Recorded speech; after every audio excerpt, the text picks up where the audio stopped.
Hello students, आज हम कुछ इंपॉर्टेंट क्वेश्चंस करेंगे from the chapter laws of motion से। और आज का हमारा टॉपिक रहेगा क्या? फ्रिक्शन। पिछले लेक्चर में हम लोग क्या डिस्कस कर रहे थे? हम लोग डिस्कस कर रहे थे कि किसी भी ऑब्जेक्ट की या किसी भी बॉडी के ऊपर जब फोर्स लगता है तो उसका जो पोजीशन, उसका जो इफेक्ट होता है उसका फोर्स लगने की वजह से, वो हम देखे थे कुछ फोर्सेस के बारे में। तब हमने क्या किया था? फ्रिक्शन के बारे में डिस्कस नहीं की थी।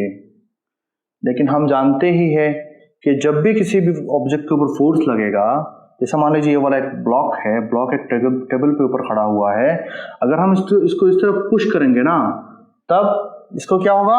आगे की तरफ हम तो फोर्स लगा रहे हैं, लेकिन ये फ्रिक्शन पीछे की तरफ खींचेगा ताकि ये फोर्स बैलेंस हो पाए। लेकिन अगर ये ये वाला रिएक्शन फ्रिक्शन से ज्यादा हो गया, तब क्या होगा? ये वाला ब्लॉक मूव करने लग जाएगा, आगे चलना शुरू कर देगा। ठीक है, तो हम लोग ये सब के बारे में डिस्कस किए थे। लोग कहते हैं ना कि आपके जो हिस्सेदारी का जो काम है, जो आपके हिस्से के काम है, वो आपको करना ही चाहिए। अगर पहले कर लोगे तो सपोर्ट मिलेगा और बाद में करोगे तो ताना मिलेगा। तो ऐसे ही हमने तब क्या किया था? फ्रिक्शन को इग्नोर कर दिए थे। लेकिन ये हमारे हिस्से के काम है, हमारे सिलेबस में है, नीट में आता है इसका क्वेश्चन, तो हमें करना चाहिए। तो इसलिए हम अभी कर रहे हैं ताकि लोग बाद में ताना ना दे सके, हम आराम से क्वेश्चन सॉल्व कर सके। ठीक है, तो आज का पहला सवाल आपके सामने ये है। पहला सवाल है, A trolley is carrying a box on its surface having coefficient of static friction is equal to कितना? 0.3। अब तो एक चीज तो आप जानते ही होंगे कि काइनेटिक फ्रिक्शन और स्टैटिक फ्रिक्शन किसको बोलते हैं। हम अब थोड़ी देर पहले अभी डिस्कस कर रहे थे, एक ब्लॉक के ऊपर जब ये फोर्स लगेगा तब ये एक रिएक्शन फोर्स, ये फ्रिक्शन फोर्स पीछे की तरफ लगेगा। तो जब तक ये ब्लॉक मूव नहीं कर रहा होता है, उसके पहले तक का जो फ्रिक्शन लगेगा उसको हम क्या बोलते हैं? Static friction. लेकिन जब ये ब्लॉक मूव करने लग जाएगा, तब मूविंग की हालत में, जब मूविंग स्टेट में जब ये फोर्स लगेगी, जब ये फ्रिक्शन लगेगा पीछे की तरफ, इसको हम क्या बोलते हैं? Kinetic friction. काइनेटिक फ्रिक्शन क्या करता है?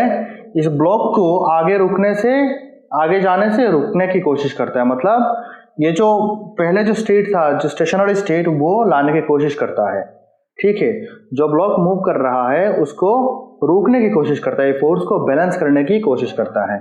ठीक है, जब ये मूव कर रहा है तब काइनेटिक फ्रिक्शन, जब ये स्थिर में है तब स्टैटिक फ्रिक्शन। तो इसका वैल्यू कितना दे रखा हुआ है? इसको हम कोएफिशिएंट ऑफ स्टैटिक फ्रिक्शन हम ऐसे बोल सकते हैं, mu S is equal to कितना? 0.3। Now the trolley starts moving with an increasing acceleration. अब ये ट्रॉली क्या कर रहा है? मूव कर रहा है आगे की तरफ विद सम एक्सेलरेशन। ठीक है, find the maximum acceleration of the trolley so that the box does not slide back on the trolley is. हमें क्या निकालना है? मैक्सिमम फोर्स, मैक्सिमम कितना एक्सेलरेशन, इस ट्रॉली का मैक्सिमम एक्सेलरेशन, ताकि इस ब्लॉक जो पीछे पलट ना जाए या फिर पीछे की तरफ ना आ जाए। जैसे मान लीजिए ये वाला एक हमारा क्या, ये वाला एक ट्रक मान लीजिए, ये वाला एक ट्रक है, एक ट्रॉली है। ठीक है, इसमें एक ब्लॉक ऐसे रखा हुआ है, यह ट्रक आगे की तरफ मूव करेगा इस तरफ, तब क्या होगा? ऐसे अगर ज्यादा बहुत स्पीड से अगर मूव करे तो ये ब्लॉक पीछे की तरफ आने की कोशिश करेगा ड्यू टू क्या? Pseudo force. ठीक है, ये पीछे की तरफ आने की कोशिश करेगा, लेकिन हमें उस मैक्सिमम एक्सेलरेशन निकालना है ताकि ये वाला ब्लॉक पीछे की तरफ ना आए। तब हम क्या करेंगे? इसका फोर्स इस तरफ लग रहा था, लेकिन क्या सूडो फोर्स इस तरफ लगेगा और फ्रिक्शन इस तरफ लगेगा। फ्रिक्शन का अमाउंट कितना होगा? म्यू, फ्रिक्शन कितना हम कैसे लिख सकते? म्यू इंटू एन, और एन का वैल्यू क्या है? म्यू इंटू एन, और एन का वैल्यू क्या है? एम जी, हम जानते हैं एम जी, इसको हम म्यू एम जी लिख सकते हैं। ठीक है, तो इसको हम किसके बराबर? F is equal to force के बराबर कर देंगे, जो फोर्स इज इक्वल टू कितना? एम है। ठीक है, मतलब मोटा मोटा हमने ये कर दिया, force is equal to normal, मतलब ये फ्रिक्शन फोर्स, तो M A is equal to mu into M E static friction, M G, ये एम से एम गया, तो एक्सेलरेशन कितना? म्यू कितना? 0.3 इंटू जी कितना? 10, तो ये कितना? 3 मीटर पर सेकेंड स्क्वायर। कौन सा वाला ऑप्शन करेक्ट है आपका? बी वाला ऑप्शन करेक्ट है। ठीक है, समझ गए आप? चलिए देखते हैं नेक्स्ट वाला क्वेश्चन क्या है आपके सामने। नेक्स्ट वाला क्वेश्चन है आपके सामने ये वाला। A boy prevents fall of his book on the ground by pressing it against a vertical wall. एक बंदा जो किताब को ऐसे प्रेस करके रखता है, दीवार पे ऐसे प्रेस करके रखता है ताकि ये किताब नीचे ना गिर जाए, ठीक है, नीचे ना गिरे। If weight of his book is 10 kg and mu s मतलब coefficient of static friction of the wall is कितना 0.2। Find the minimum force needed by him in his attempt. हमें क्या निकालना है, मिनिमम फोर्स कितना होगा ताकि ये किताब नीचे ना गिर जाए। तो हम इसको एक से डायग्राम बना लेते हैं आपको आसानी समझाने के लिए। आपको ये मान लीजिए किताब है जिसको वेट कितना 10 kg और म्यूएस कितना, म्यूएस स्टैटिक फ्रिक्शन कितना 0.2। अब क्या होगा, ये नॉर्मल फोर्स ये बंदा इस तरफ पुश करेगा, तब ये वाला दीवार भी इसकी तरफ रिएक्शन फोर्स लगाएगा। इस तरह रिएक्शन फोर्स हम चलो आर से डिनोट कर देते हैं, आर इस तरफ लगाएगा तो ये वाला दोनों फोर्स क्या होगा, बैलेंस हो जाएगा, ठीक है। N is equal to R. N कितना, नॉर्मल फोर्स कितना mg is equal to R कितना म्यू इंटू आर, ये आर डैश मान लो। तो हमें क्या निकालना है, ये आर डैश निकालना है, हमें मिनिमम फोर्स ये वाला आर डैश निकालना है। तो हम कैसे कर निकालेंगे, R dash is equal to mg upon mu S. mg कितना, m कितना 10 इंटू जी कितना 10 अपॉन 0.2, तो ये कितना हो जाएगा 100 अपॉन 0.2। तो इसको हम लिख सकते हैं कितना 1000 अपॉन 2। इसको 10 से मल्टीप्लाई कर दिए, अब कितना हो जाएगा 500 न्यूटन, ठीक है। तो कौन सा ऑप्शन मैच कर रहा है, सी वाला ऑप्शन आपका मैच कर रहा है। समझ रहे हो बेटे, समझ रहे हो। चलिए आगे चलते हैं, अगला वाला क्वेश्चन। जिन बच्चों को क्वेश्चन प्रैक्टिस में बोरिंग लगता है, जो करने में मतलब ऐसा होता है ना कि मुश्किल कि भाई थ्योरी मुझे आता है, पढ़ लेता हूँ, फॉर्मूला मुझे आता है, लेकिन प्रॉब्लम्स करने में फिजिक्स का जो क्वेश्चन होते हैं वो करने में बहुत डरता हूँ, ठीक है।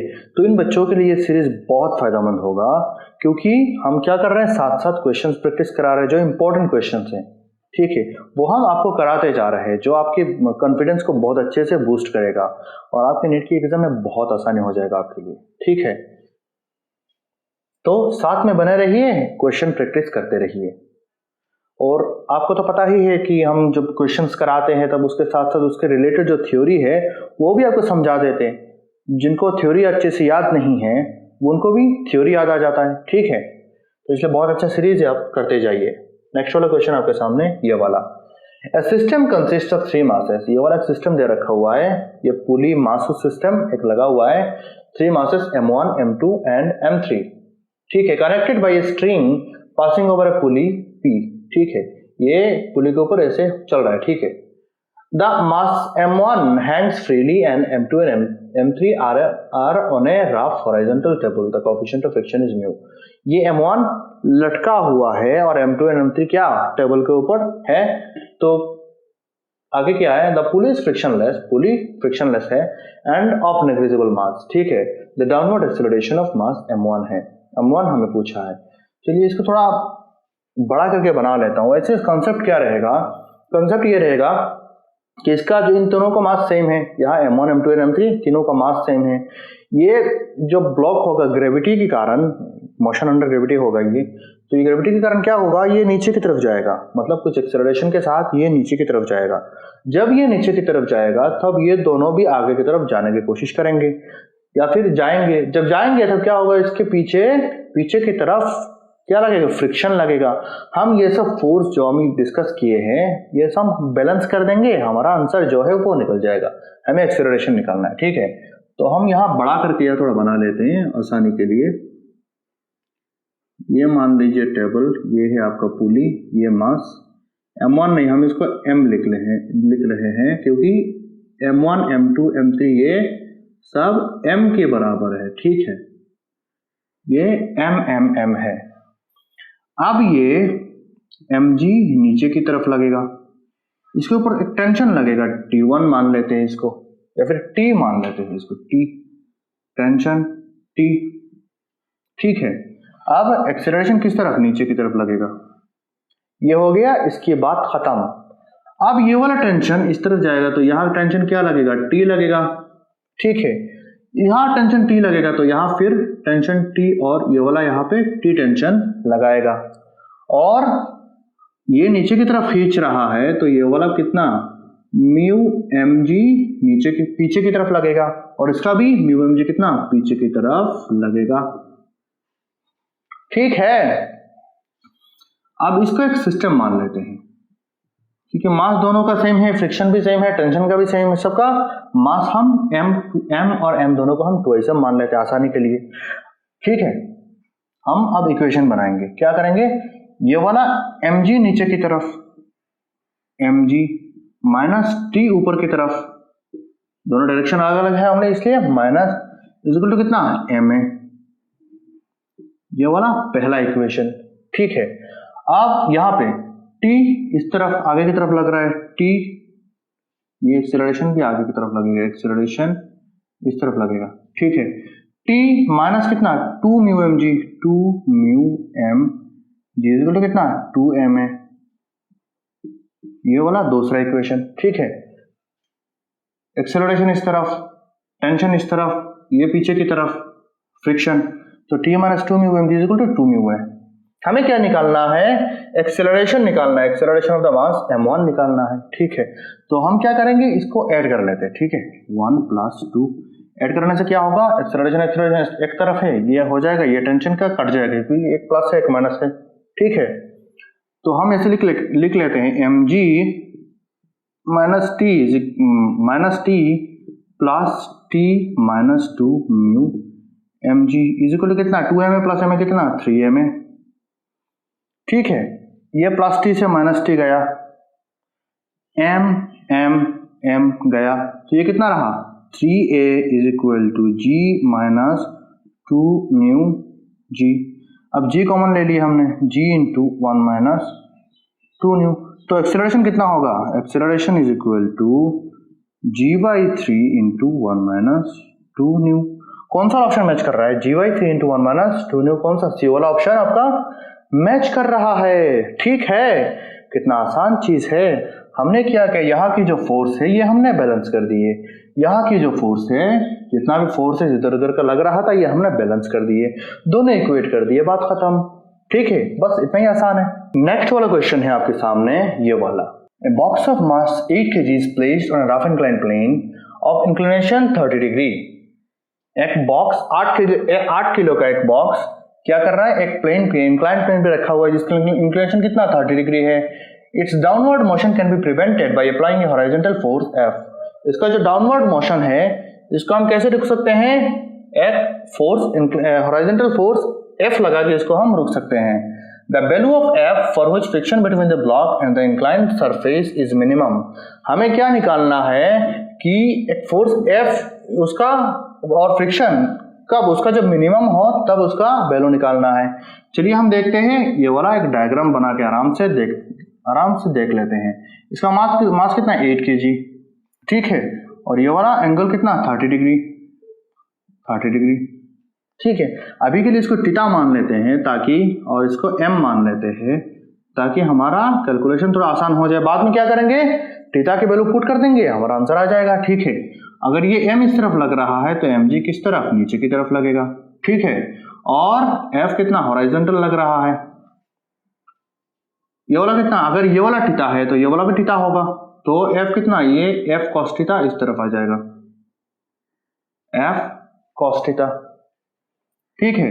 और नॉर्मल तो ऊपर की तरफ लगेगा, तो ये वाला एंगल थीटा है, ये वाला 90 है, तो ये वाला कितना 90 माइनस थीटा, और ये वाला कितना, ये वाला परपेंडिकुलर है, ये वाला 90 है, ये 90 माइनस थीटा है, तो इसका मतलब ये वाला भी थीटा है, ये वाला थीटा है, तो हम ये क्या हो जाएगा mg cos थीटा इस तरफ, mg cos थीटा, और ये क्या हो जाएगा mg sin थीटा। हम जानते हैं थीटा के साथ वाला जो एंगल होता है इसको हम cos थीटा लिख लेते हैं, आप इक्वेट करके भी आराम से लिख सकते हैं। और इसमें क्या बताया कि इस downward motion can be prevented by applying A horizontal force F। मतलब ये वाला फोर्स, ये हॉरिजॉन्टल, इसका जो कंपोनेंट, ये वाला force F cos theta mg sin theta को बैलेंस कर रहा है, गिरने नहीं दे रहा है, तो हम इसका मिनिमम फोर्स कब निकालेंगे, हम इसको इक्वेट कर देते हैं, ठीक है। तो F cos theta is equal to कितना होगा, mg sin थीटा। हमें F निकालना है, cos थीटा को इस तरफ लेके चलते हैं, F is equal to mg sin theta upon कितना, cos theta.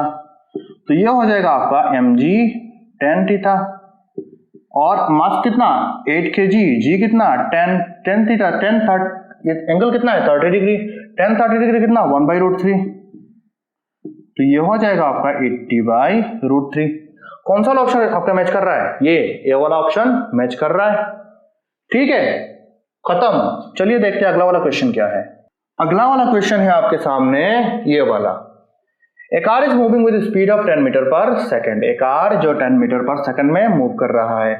The coefficient of friction between car and the surface is 0.1। Coefficient दे रखा हुआ है, ठीक है। Then find out distance travelled by the car before coming to rest. हमें क्या निकालना है, डिस्टेंस हमें निकालना है, कार जब रुकने से पहले कितना दूर तक जाएगा। ये फोर्स क्या, फ्रिक्शन लग रहा है, कार उतना स्पीड से चल रहा था, फ्रिक्शन लगेगा। अब ये रुकने से पहले कुछ देर तक तो कुछ दूर जाएगा, तो हमें ये वाला डिस्टेंस हमें निकालना है। तो हम जानते हैं b² is equal to u² plus 2s, ठीक है। फाइनल वेलोसिटी कितना, फाइनल वेलोसिटी रुक जाएगा ये, तो कितना 0 हो जाएगा। और ये एक्सेलरेशन क्या, डीएक्सेलरेशन, मतलब एक्सेलरेशन जो होगा ये निगेटिव हो जाएगा, एक्सेलरेशन निगेटिव, ठीक है। तो 0 इज इक्वल टू कितना u² माइनस 2as। 2as को इस तरफ लेके चलते हैं, 2as is equal to u², ठीक है। हमें क्या निकालना है, s निकालना है, s इज इक्वल टू कितना u² अपॉन 2a, ठीक है। अब ये a निकालना, u² तो हमें दे रखा हुआ है, यहाँ पे दे रखा हुआ है। अब a कैसे निकाल सकते हैं, a हम फ्रिक्शन से निकाल सकते हैं। जो फोर्स लगेगा वो कौन बैलेंस करेगा, फ्रिक्शन।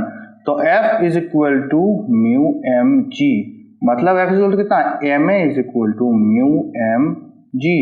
m से m गया, a इज इक्वल टू कितना म्यू g, म्यू कितना 0.1 इंटू जी कितना 10, तो एक्सीलरेशन कितना 1, ठीक है। इस एक्सीलरेशन को यहाँ पुट कर देते हैं, u कितना 10 इंटू 10 अपॉन 2 इंटू 1, तो ये कितना 2 मतलब 50 मीटर। ये 50 मीटर जाने के बाद रुक जाएगा, ठीक है। ऑप्शन नहीं दे रखा हुआ है, ठीक है। तो ये वाला आपका आंसर